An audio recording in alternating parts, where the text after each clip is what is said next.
அமெரிக்க கடற்படையோட ஒரு nuclear attack submarine ஈரானுக்கு சொந்தமான ஒரு போர்க்கப்பலை ஸ்ரீலங்கன் கோஸ்டில் வச்சு மூழ்கடிச்சாங்க அப்படின்ற செய்தியை நீங்கள் கேள்விப்பட்டிருப்பீங்க.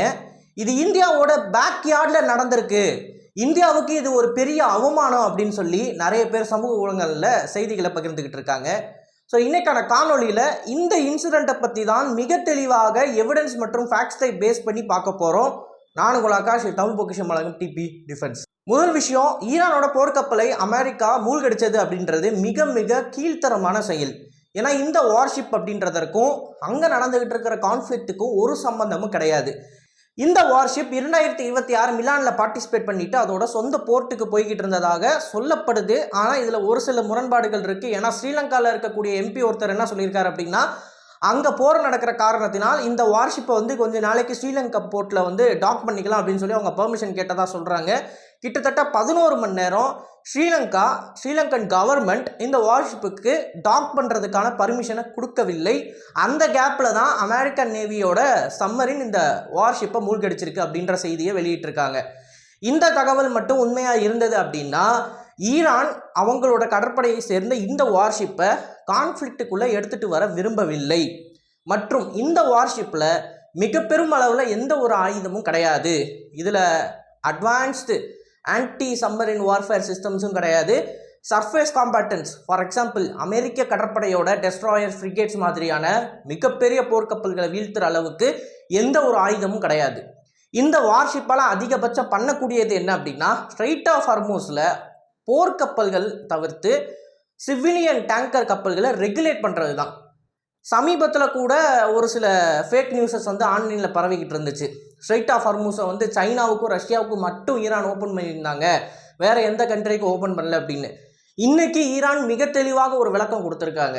நாங்கள் ஸ்ட்ரெய்ட் ஆஃப் ஹார்மூஸை அமெரிக்கா, இஸ்ரேல், யூரோப்பியன்ஸுக்கு மட்டும்தான் க்ளோஸ் பண்ணியிருக்கோம், அதை தவிர வேறு யாருக்கும் நாங்கள் க்ளோஸ் பண்ணலை அப்படின்றத தெளிவாக சொல்லிட்டாங்க. ஸ்பெஷல் பர்மிஷன் ஒன்றும் ரஷ்யாவுக்கும் சீனாவுக்கும் தனியாலாம் அவங்க கொடுக்கல. மெயினாக அமெரிக்கா, இஸ்ரேல், யூரோப், இந்த 3 கண்ட்ரிஸோட, இந்த 3 ஆர்கனைசேஷன்ஸோட, இந்த 3 கவர்மெண்ட்டோட வார்ஷிப் அண்டு கமர்ஷியல் ஷிப்பிங்ஸை மட்டும்தான் நாங்கள் தடுக்கிறோம் அப்படின்னு தெளிவாக சொல்லிட்டாங்க. ஸோ இந்த மாதிரி ஏகப்பட்ட ஃபேக் நியூஸஸ் பரவிக்கிட்டு இருக்கிறப்ப எது உண்மை அப்படின்றத நம்ம ஆக்சுவலாக புரிஞ்சுக்கணும். ஸோ இந்த குறிப்பிட்ட ஈரானிய போர்க்கப்பல்ன்றது ஸ்ட்ரெய்ட் ஆஃப் ஹார்மூஸுக்கு போகவில்லை. அண்ட் ஸ்ட்ரெய்ட் ஆஃப் ஹார்மூஸை விட்டு பலாயிரம் நாட்டுகள் மேல் தள்ளி இருக்குன்றப்ப ஒருபோதும் இந்த ஈரானியன் வார்ஷிப் அமெரிக்க கடற்படைக்கு ஒரு த்ரெட்டாக கன்சிடர் பண்ண முடியாது. இருந்தாலும் அமெரிக்க கடற்படை மிகவும் கோழைத்தனமாக இந்த வார்ஷிப்பை தாக்கி அழிச்சிருக்காங்க. இது கோழைத்தனம் தான் வார்ஷிப்பை தாக்கி அழிக்கிறத பொறுத்த வரைக்கும். ஏன்னா ஒரு போர்க்கப்பலை நீங்கள் கடலில் மூழ்கடிச்சிங்க அப்படின்னா குறைஞ்சது அந்த போர்க்கப்பலில் 60% 80% மாலுமிகள் இறந்து போயிடுவாங்க.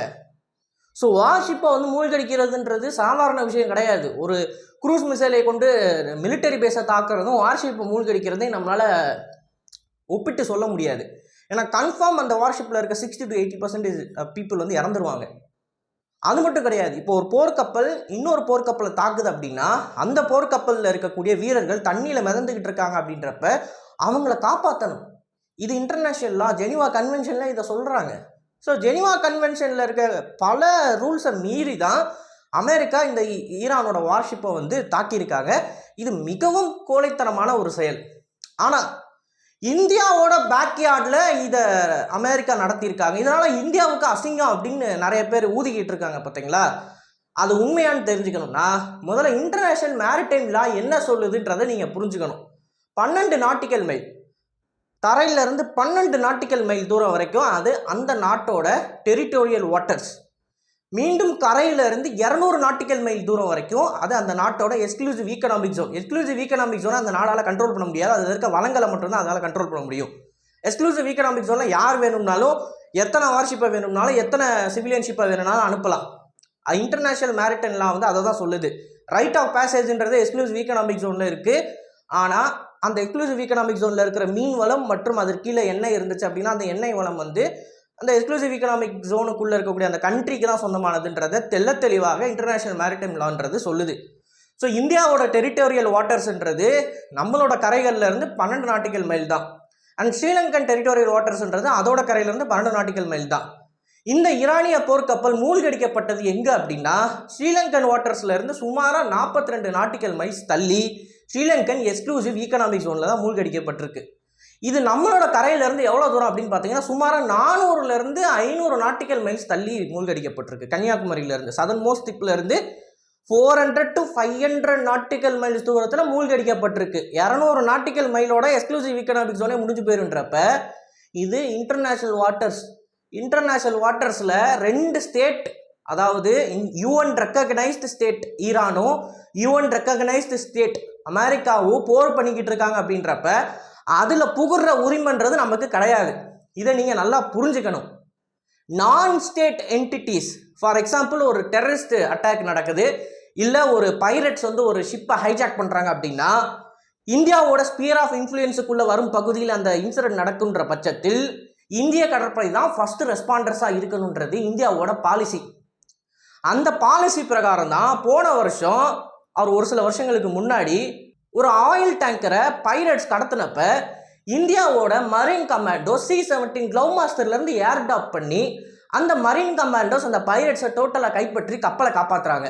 உலகம் முழுக்க இந்திய கடற்படையோட இந்த ஆப்ரேஷன்ன்றது டெக்ஸ்ட் புக்கில் இடம்பெற்றுச்சு. அந்த அளவுக்கு இந்த ஆப்ரேஷனை வந்து நம்ம சக்ஸஸ்ஃபுல்லாக பண்ணோம். ஸோ நம்மளோட ஸ்பியர் ஆஃப் இன்ஃப்ளூயன்ஸுக்குள்ள நான் ஸ்டேட் என்டிட்டிஸுக்கு எதிராக அட்டாக் பண்ணுறதுக்கு தான் இந்திய கடற்படைக்கு உரிமை உண்டு சட்டப்படி. ஸ்டேட் என்டிட்டிஸ் இன்டர்நேஷ்னல் வாட்டர்ஸில் சண்டை போடுறாங்க அப்படின்னா அதில் வந்து நம்ம மூக்க நுழைக்கணுன்ற எந்த உரிமையும் நமக்கு இல்லை. இப்போ சப்போஸ் ஈரானியர்கள் நமக்கு வந்து கெஸ்ட்டாக வந்திருந்தாங்க, ஈரான் வந்து மிலானில் 2026 கெஸ்ட்டாக அட்டன் பண்ணியிருக்காங்கல்ல. ஸோ நம்மளோட கெஸ்ட்டை வந்து எப்படி நம்மளோட பேக்யார்டில் வச்சு அமெரிக்கா மூழ்கடிக்கலாம், அதை நம்ம விட்டுருக்கக்கூடாது அப்படின்னு சில அறிவு ஜீவிகள் பேசுகிறாங்க. அப்படின்னா சிம்பிளாக ஒரே ஒரு கேள்வியை தான் நான் கேட்குறேன். ஈரான் இந்தியாவுக்கு என்ன பண்ணுச்சு? இந்தியாவுக்கு ஈரான் என்ன அப்படி பண்ணியிருக்காங்க? ரஷ்யா மாதிரி என்ன பண்ணியிருக்காங்க இந்தியாவுக்கு? ஒன்றுமே பண்ணலை. அப்பப்போ ஒரு சில சப்போர்ட்ஸ் பண்ணியிருக்காங்க. ஆயில்ஸை வந்து நமக்கு எக்ஸ்போர்ட் பண்ணியிருக்காங்க. நம்ம அவங்களுக்கு காசு கொடுத்துருக்கோம். ஓசிலலாம் ஆயில் எக்ஸ்போர்ட் பண்ணல, நம்ம அவங்களுக்கு காசு கொடுத்துருக்கோம். அவங்களோட போர்ட்டை வந்து நம்ம மேனேஜ் பண்ணியிருக்கோம். நம்ம அவங்களுக்கு சாப்பாடு கொடுத்துருக்கோம், சோறு போட்டிருக்கோம் ஈரானுக்கு. ஸோ நம்ம தான் ஈரானுக்கு உதவி செஞ்சுக்கிட்டு இருக்கோம். ஈரான் ஒன்றும் நமக்கு எந்த வகையில் பெருசாக உதவி செய்யலை. அப்படிப்பட்ட ஈரானுக்காண்டி எதுக்கு இந்தியா அமெரிக்கா மாதிரியான ஒரு நாடு கூட போருக்கு போகணும்? ஏன்னா இந்தியா ஈரானோட போர்க்கப்பலை இன்டர்நேஷ்னல் வாட்டர்ஸில் வச்சு டிஃபெண்ட் பண்ணிச்சு அப்படின்னா இந்தியா அமெரிக்காவுக்கு எதிராக போர் தொடுத்ததுக்கு சமம். இன்டர்நேஷ்னல் மேரிடைமில் அதான் சொல்லுது. இப்போது இந்த போர்க்கப்பல், ஈரானிய போர்க்கப்பல் விசாகப்பட்டினம்லேருந்து கிளம்பி போகுதுல, போய் ஸ்ரீலங்கா போனதுக்கு அப்புறம் தான் இந்த போர்க்கப்பல் தாக்கப்பட்டுச்சு. ஸோ இந்தியாவோட எக்ஸ்க்ளூசிவ் எக்கனாமிக் ஜோனுக்குள்ளே இந்த வார்ஷிப் இருக்கிற வரைக்கும் இது தொடவே முடியாது. அதுதான் நடந்திருக்கு. அமெரிக்க போர்க்கப்பல் நினச்சாங்கன்னா விசாகப்பட்டினம்லேருந்து அது கிளம்பினோடனே போட்டு தள்ளியிருக்கலாம். ஆனால் நடந்துச்சா? கிடையாது. இந்தியன் வாட்டர்ஸுக்கு பக்கத்தில் இருக்கிற வரைக்கும் இந்த போர்க்கப்பலை யாராலையுமே தொட முடியலை. ஒன்ஸ் இந்தியன் வாட்டர்ஸை விட்டு இது முற்றிலும் வெளியேறிடுச்சு, இன்னொரு கண்ட்ரியோட வாட்டர்ஸ்குள்ளே போயிருச்சு அப்படின்றப்ப தான் இந்த வார்ஷிப்பை அமெரிக்கன்ஸ் வந்து மூழ்கடிச்சிருக்காங்க. இதுக்கும் இந்தியாவோட பேக்யார்டுன்னு இந்த ஒரு சில நபர்கள் வந்து பேசிக்காக வந்து எல்லாமே தெரியுன்ற மாதிரி பேசுகிறது ஓகே. பட் வந்து அது இன்டர்நேஷ்னல் மேரிடைம் லான்னா என்னன்ற பேசிக் கூட வந்து இல்லாமல் அதை மறைச்சு செய்தியாக அவங்களுக்கு ஏற்ற மாதிரி திருச்சி பேசுகிறாங்க பார்த்தீங்களா? இது வந்து மிகவும் கேவலமான செயல். இன்டர்நேஷ்னல் மேரிடைம் லாவை பற்றின இன்ஃபர்மேஷன்ஸ் தெரிஞ்ச யாருமே இப்படி வந்து மோசமாக செய்திகளை வெளியிட மாட்டாங்க. அண்ட் மக்களும் இன்டர்நேஷ்னல் மேரிடைம் லாஸை பற்றி ஒரு தெளிவான புரிதலில் இருக்கணும். அப்போ தான் இந்த மாதிரி ஃபேக் நியூஸை பறக்கிற நபர்கள்கிட்ட இருந்து தள்ளி இருக்க முடியும். இன் கன்க்ளூஷன் நான் என்ன சொல்கிறேன் அப்படின்னா, ஈரானியன் வார்ஷிப்பை வந்து தாக்கி அழித்தது கேவலமான செயல் அமெரிக்கா பண்ணது. ஏன்னா ஈரானியன் வார்ஷிப் ஒரு வகையிலையும் அமெரிக்கன் கடற்படைக்கு த்ரெட்டு கிடையாது. 100 மாலுமிகளை தேவையில்லாமல் கொண்டு இருக்காங்க அமெரிக்கா, இந்த குழந்தைங்களை கொண்ட மாதிரி. அண்ட் இந்த வார்ஷிப்பை மூழ்கடிச்சது வேற ஏதோ ஒரு கண்ட்ரியோட எக்ஸ்க்ளூசிவ் ஈக்கனாமிக் ஜோனில், அதுக்கும் இந்தியாவுக்கும் சம்மந்தமே கிடையாது. இந்தியன் ஓஷன்ன்றதுனால ஒட்டுமொத்த இந்தியன் ஓஷனும் இந்தியாவுக்கு கணக்கு கிடையாது. முதல்ல அதை புரிஞ்சுக்கோங்க. சிங்கம் படத்தில் வர மாதிரி Indians are the king of the Indian ocean கிடையாது. யாருமே வந்து அவங்களோட ஓஷன்ஸை வந்து ஓன் பண்ண முடியாது. சவுத் சைனா சி அப்படி பார்த்தா பேர் சவுத் சைனா சி, ஆனால் அந்த சவுத் சைனா சி கூட பிலிப்பைன்ஸு, இந்தோனேஷியா மாதிரியான நாடுகளுக்கும் பங்கு இருக்குது. அமெரிக்கா சவுத் சைனா சின்னு பேரை வச்சுட்டு, சீனா சவுத் சைனா சீன்னு பேரை வச்சுக்கிட்டு மொத்த சவுத் சைனா சீயும் அவங்களோடதுன்னு கிளைம் பண்ணுறப்ப அமெரிக்க கடற்படை என்ன பண்ணாங்க? இது மொத்தமும் உன்னோட டெரிட்டரி கிடையாதுரா, இங்கே நிறைய கண்ட்ரிஸ் இருக்குது, அவங்களோட எக்ஸ்க்ளூசிவ் ஈக்கனாமிக்ஸ் வந்து சவுத் சைனா சீல தான் இருக்குது, ஸோ எல்லாருக்கும் சொந்தமானது இது, பேர் மட்டும்தான் சவுத் சைனா சி அப்படின்னு சொன்னாங்களா இல்லையா? அதே மாதிரி தான் இந்தியன் ஓஷன் பேர் மட்டும்தான் இந்தியன் ஓஷன். லீகலைஸ்டாக பார்த்தீங்கன்னா 12 நாட்டிக்கல் மைல்லேருந்து 200 nautical mile exclusive economic zone. And sphere of influence பொறுத்த வரைக்கும் இந்திய கடற்படையோட இப்போதைக்கு இருக்கிற ஸ்டேட்டஸ்ன்றது நம்மளோட கோஸ்டல் லைன்லேருந்து 2000 நாட்டிக்கல் மைல்ஸ். இந்த 2000 நாட்டிக்கல் மைல்ஸுக்குள்ளே எந்த இன்சிடென்ட் நடந்தாலும் அது நான் ஸ்டேட் என்டிட்டி பண்ணுது அப்படின்றப்ப அதோட ஃபர்ஸ்ட் ரெஸ்பாண்டர் இந்திய கடற்படையாக தான் இருக்கும். இவ்வளவு தான் மேட்ரு. இதில் வேறு எதுவுமே இல்லை. இதில் இந்தியாவோட பேக்கர் நடந்ததுனால இந்தியாவுக்கு பெரிய அவமானம் அப்படின்லாம் சொல்கிறதுலாம் அடிப்படையில் படிப்பறிவு இல்லாத முட்டாள்தனமான பேச்சுக்கள். ஸோ இதை பற்றி உங்களோட கருத்துக்கள் என்ன அப்படின்றத மறக்காமல் கமெண்ட்ஸில் பதிவிடுங்க. அண்ட் இது போல் நிறைய தகவலை தெரிந்து கொள்ள டிபி நியூஸ் பேஜை ஃபாலோ பண்ணிக்கோங்க. நல்லதை பாருந்து நல்ல சமுதாயத்தை ரொம்ப நன்றி. வணக்கம்.